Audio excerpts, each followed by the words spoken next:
It's really not that complicated. I got red in my ledger. I'd like to wipe it out. And here on this channel, I talk about ladies. In this series, we are exploring how those in the MCU may not have gotten the attention they deserve. Phase 2 was a hit because it raised the stakes for all of its characters, so let's explore how the heroines became more dynamic. Welcome to the MCU. And now, I would like to invite Sharon Carter to come up and say a few words. I'm Agent 13, SHIELD Special Service. Like he said. Captain's orders.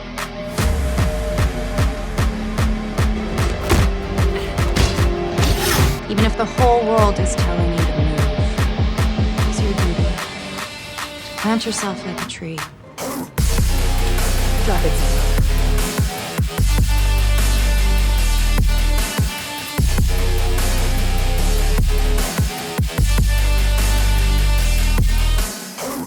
The way you gave up that shield, deep down you must know it's all hypocrisy. Today, let's meet Sharon Carter and find out who she is, her place in the story, and how that has changed over the years. Let's get started.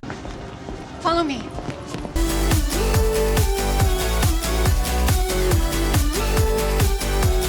Now, in the first phase of the MCU, the women our heroes encountered were generally just doing their jobs. They were involved in the plot because, well, Pepper was already Tony's assistant.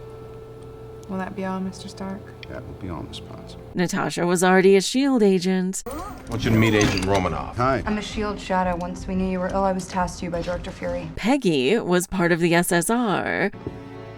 Wonderful weather this morning, isn't it? Yes, but I always carry an umbrella. And Jane was a physicist who found Thor while at work. But we're the good guys. So are we!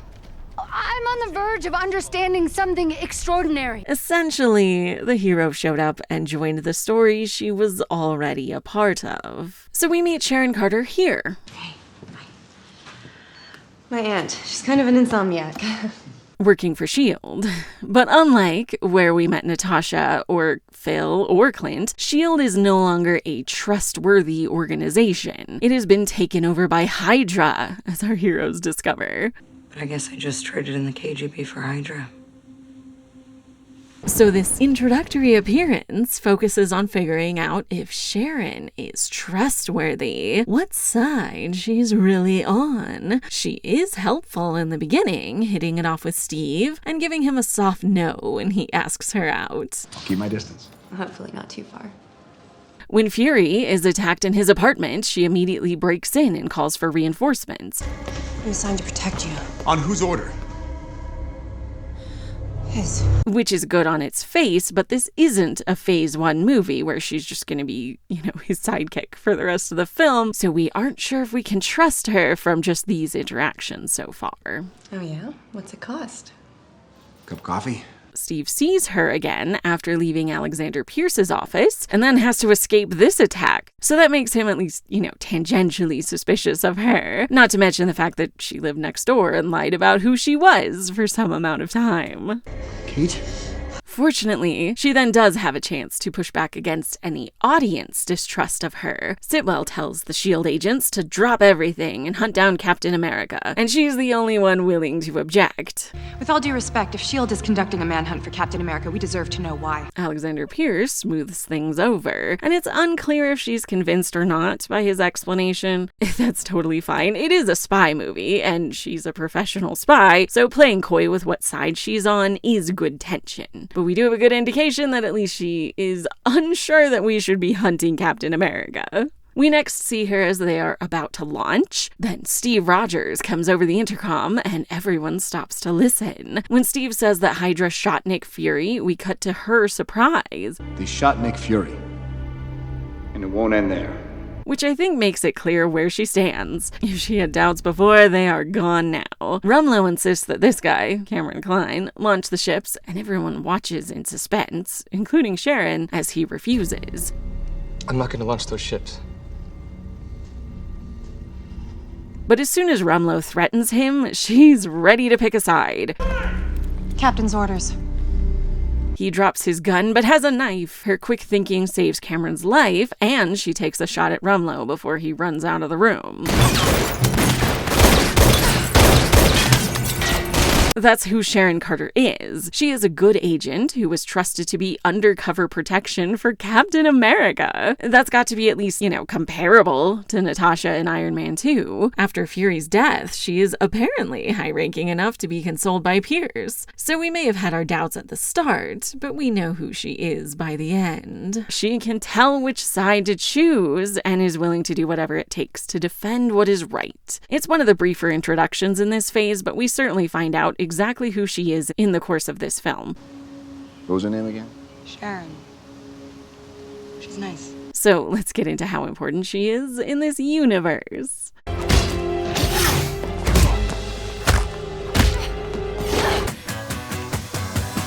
This is how to be a heartbreaker. For our next section, let's briefly outline exactly what she does across the MCU and what impact she has as an important character in her own right. In Captain America: Winter Soldier, she gets Nick Fury to the hospital as soon as possible after the assassination attempt. Foxtrot is down. He's unresponsive. I need EMTs. That probably contributed to him being able to ensure this death is fake. They cut you open, your heart stopped. Tetrodotoxin B. Perhaps less obvious, but she quickly starts to sow discord into Hydra's otherwise seamless transition in taking over S.H.I.E.L.D. Look at these faces while Sitwell is talking compared to the doubt after she speaks up. With all due respect, if S.H.I.E.L.D. is conducting a manhunt for Captain America, we deserve to know why. It's brief, but we can see that this has had a wider effect here, when she is quick to stand up against Hydra and so many agents immediately follow suit. Pick the wrong side, Agent. Depends on where you're standing. The repercussions of all of this is more evident in the Agents of S.H.I.E.L.D. show, where she unfortunately does not appear, but certainly her impact in being one of the first to stand up to these fascists should not be understated.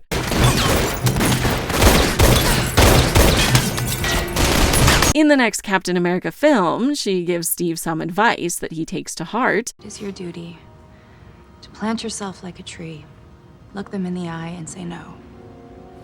You move. And drives all of his actions in the film, which also has some long-lasting effects. Steve's not gonna stop.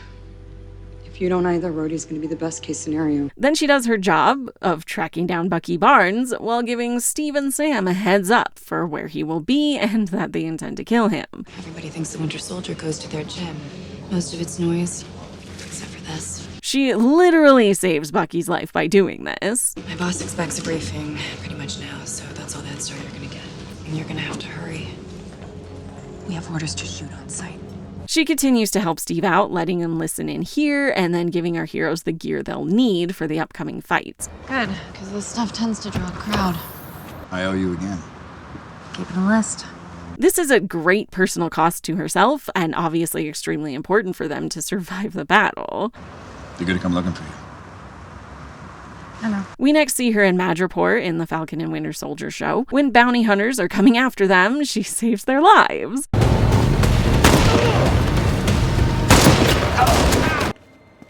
Seem to have a guardian angel. Saving Bucky yet again. I also took the wings for your ass so that you could save his ass from his ass. She helps them get out of Lowtown and hides them in Hightown for a while.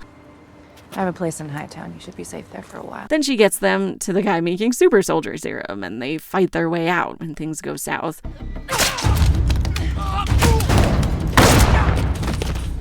Then she takes a bit of a turn away from the heroic because she is, after all, the power broker.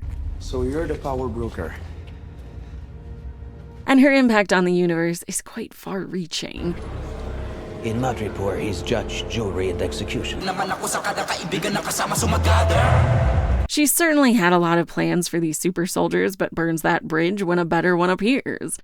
Carly, you know I'm always prepared. Then she gets pardoned, as well as access to a bunch of secret intelligence. And we'd like to offer you a full pardon. There may be an opening in your old division. So I'm sure it'll be fun for her to destabilize the United States government. Government secrets, prototype weapons, you name it. Should be something for everyone. Heroic or not, her mark has been made, and her place as an essential part of the universe is secured. I've been waiting to hear those words for a long time. Boys, they like a little danger. We'll get 'em falling for a stranger. To wrap this up, let's go through Sharon's appearances over the years, and let's just get it out of the way. No character has been done dirtier by the MCU than Sharon Carter. Yeah, I know you may be upset about the deaths of other characters, or the adaptations of comic faves, but trust me, it's not as bad as this. Uh-oh. She's kind of awful now. Cards on the table. Bucky is my favorite character, and the first season of Agent Carter is one of my favorite things in the MCU. But when I say that Sharon was poorly handled, I do not mean because of some personal stakes I had in a ship war. I'm not gonna say she deserved better, and really mean I wanted her absence. I have problems with this conclusion for Steve, but they have nothing to do with Bucky, and a lot to do with Steve, actually. It's fine as a choice for Peggy, but I am frustrated that the MCU didn't think they needed to build up her side of the story, despite giving her numerous appearances where they could have. Who writes this rubbish? So no, my opinion about how Sharon was adapted in this series would not have changed at all if we just finished Endgame with Steve kissing Sharon instead of Peggy, if everything else was the same. My issues came long before that and extend after it. Let's start at the beginning then. Sharon is a very minor character in Winter Soldier, probably more minor than Maria Hill, who mostly exists as a reoccurring cameo. Who's this guy? Given that Steve decides to ask her out at the start, and Natasha tells him to go call Sharon at the end, Cup of coffee? Call that nurse? it was clearly in the cards that she would be a love interest for Steve. But she has only 2 scenes with him, so that's an odd choice, while he develops a whole rapport with Natasha. I've talked about this before, but when this was announced, Emily Van Camp was stated to be the female lead of the film. You'll notice that she is about as far from that as possible without just being an Easter egg. There were calls at the time for a Black Widow movie, and it is my opinion that they decided to switch out one female lead for another, hopefully assuaging the demands for a Black Widow movie without having to put a solo film out there and risk losing money. Thus, Sharon was relegated to a minor character. And honestly, some of Natasha's scenes would make more sense if Sharon, a completely new character, were there instead of an Avenger. Time to go. Go where? I'll tell you on the way. Can you fly one of those jets? We got this. It's good. Go. You and me, we stay here on the ground. We keep the fighting here. You sure about this? Yeah. It's gonna be fun. You know, it's kind of hard to trust someone when you don't know who that someone really is. Can you be honest with me? Would you trust me to do it? Which is kind of why this, I guess, conspiracy theory holds water for me. Yeah. Who do you want me to be? Another aspect of this is that while the MCU is always willing to remix things and is definitely not a direct adaptation, this is the first appearance of Sharon Carter, a really important character in the Captain America canon. If you are not a comics fan, having this be her first appearance is a little bit like if they made a Superman movie, but Lois Lane was replaced by Diana working at the Daily Planet and investigating things with Clark, while Lois just had like a couple scenes in the film. I'm not saying she needed to be quote-unquote upgraded to a love interest here. I'm saying she was clearly written to be one in this movie, and then they removed half of her scenes, probably giving them to Nat as if the lady spies in this book are interchangeable. The first Avenger was a very romantic movie, but it did end with a tease for Sharon right here. All agents code 13. I repeat, all agents code 13. And then the Avengers movie may have cut some of the subplots, but it definitely set up a possible romance with Cap and this lady. Ask for her number, you moron. Who arguably could be Sharon undercover, who knows? So it's not like they were shying away from giving Steve romances after the first movie. Captain America saved my life. Therefore, it is bizarre to include Sharon, a really significant figure in both Steve's life and the comic book run this movie is based on, but give her almost no reason to be here. None of the other Phase 1 and 2 movies are at all shy about the canon couples, but this is such a poor foundation to start with if that's where we're going to go, and it led to an unsolvable problem for Endgame. We didn't set up Sharon enough for Steve to end up with her. We didn't include her in Infinity War, which could have maybe filled that in like they do with Wanda and Vision. So we have to find somebody, and Peggy's kind of the only other option, but we'll come back to that. My point is, the choices they made for Sharon in Winter Soldier are by far the most baffling decisions in the MCU. Why did they do this? To her, to themselves, to Steve. Captain Rogers? Neighbor. Then we have Civil War, which is an improvement. Steve and Sharon do interact at multiple points, and more importantly, they demonstrate how they think the same way and they have the same values. At the funeral, both Steve and the audience find out who she really is, and she gives some good advice. Look them in the eye and say no. You move. Then they have a moment to really hash out what happened in the last movie, and they hit it off. When you were spying on me from across the hall. You mean when I was doing my job? Before the plot happens and they have to get to work. Something you gotta see. A bomb hidden in a news van. Too bad this scene was deleted. I'll make a great civilian. You could too. Maybe I'll take some time off. When was the last time there wasn't a uniform hanging in your closet? Why, you don't like the outfit? When they meet again, she's upset that Ross laughs at the idea of Bucky needing a lawyer. What about a lawyer? Lawyer, it's funny. See, their weapons are... And that drives her to involve Steve more in the interrogation than he otherwise would have been. I'm not here to judge you. I just want to ask... They figure out together that this attempt wasn't to find Bucky, actually, it was to flush him out. Get the word out, involve as many eyes as we can. Right. It's a good way to flush a guy out of hiding. Turns a lot of heads. But that doesn't guarantee that whoever framed him would get him. It guarantees that we would. Then they both rush into action as the Winter Soldier is activated. Sub-level 5, East Wing. Follow me. I really like how she and Natasha team up to try to take him down. We're in position. Also something I love in the comics. He's impossible to beat, but she doesn't hesitate to try to stop him. She also is the one bringing Nat and Tony into this plan, which is cool. Then she presumably goes to steal Cap's gear and Falcon's wings and brings these to them. And then she and Steve kiss, which I don't really think works here. I think it would have played better if she were either at his side for more of the earlier plot, because again, these scenes are charming, but then she just leaves for long stretches, or if she stuck around and was actually part of the airport fight. If she had some important role here and made some kind of move that made it possible for Steve to escape, then kissing her as he rushed off to maybe never see her again would probably have worked. The problem here really is the lack of clear urgency. They go from this sedate little drive to an equally quiet meetup with everyone else. Well, the fact is that they may never see each other again. The audience isn't going to be swept up in what she's doing for him. They're gonna come looking for you. I know. Unless we have some kind of ticking clock. That was... Late. damn right. And then I think she absolutely should have been part of the rescue at the end, but then again, so should Natasha. I'm gonna go break a few of them out of prison. See if I can't help patch things up. That would have been a huge improvement, because otherwise Steve got help from two ladies who blew up their lives to render that assistance. They're gonna come looking for you. They're coming for you. I'm not the one that needs to watch their back. And then he goes to rescue Sam instead of any of them. So that's a choice. If you need me, I'll be there. Anyway, a bunch of people who queerbaited themselves threw a fit about this kiss, and thus we never saw Sharon again for a long time. When they needed a romance for Cap, time travel shenanigans had to be employed so we could get Peggy back. Just so she shows up, not to actually interact with her as a character, but I've got another video on that. So we meet Sharon again in Madripoor, having been abandoned by Steve Rogers for the better part of a decade. Not that he needed to come and get her for romantic reasons or whatever, but it is kind of a mark against his character that he didn't try to arrange anything for her. Because during this 5-year gap, he seems to be doing fine, legally speaking, despite having been on the run. The world is in our hands. It's left to us, guys. And we gotta do something with it.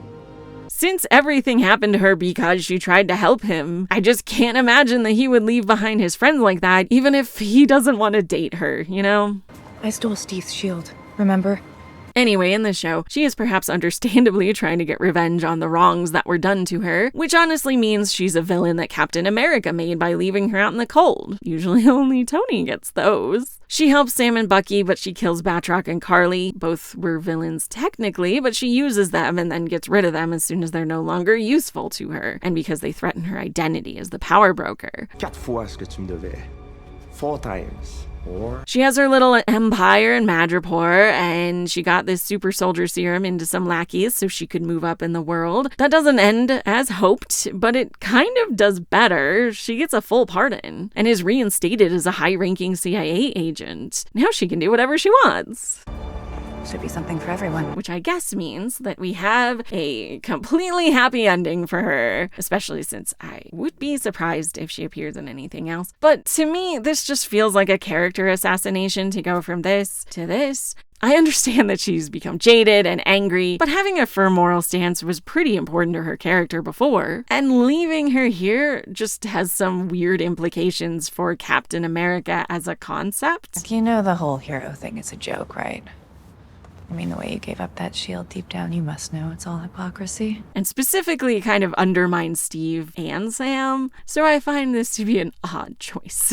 Unlike you, I didn't have the Avengers to back me up, so I'm off the grid in Madripoor. It's been so fun to watch this garbage fire for the last 12 years. They just really shot themselves in the foot early on and never recovered. I guess I appreciate her being brought back at all, but God, at what cost? If she's not the villain in the next Captain America movie, hopefully with a redemption arc and doesn't have to just be put down, then I hope they just leave her alone in the future. Breaking all those laws is treating you well. Well, at some point I thought if I had to hustle, I might as well enjoy the life of a real hustler, you know? In any case, Sharon Carter is a clever agent and plays an important role in both Cap movies. She prioritizes doing her job and standing up for what's right, which means she gets along well with Cap without it seeming like she's only there to be a love interest. Which is nice, no matter how it ends. The show makes some interesting choices with her, and it is fun to see another side of an otherwise stoic character. Though far from a perfect representation, she still is a vast improvement over other ladies in comic book movies, so she is an essential part of the MCU. I'm Agent 13, SHIELD Special Service. I'm assigned to protect you. Thank you for listening to me talk about Agent 13. Join my Patreon to learn about how costumes tell us about a character. Next time, we'll talk about one of the Guardians of the Galaxy. Please like and subscribe so you don't miss it. See you then.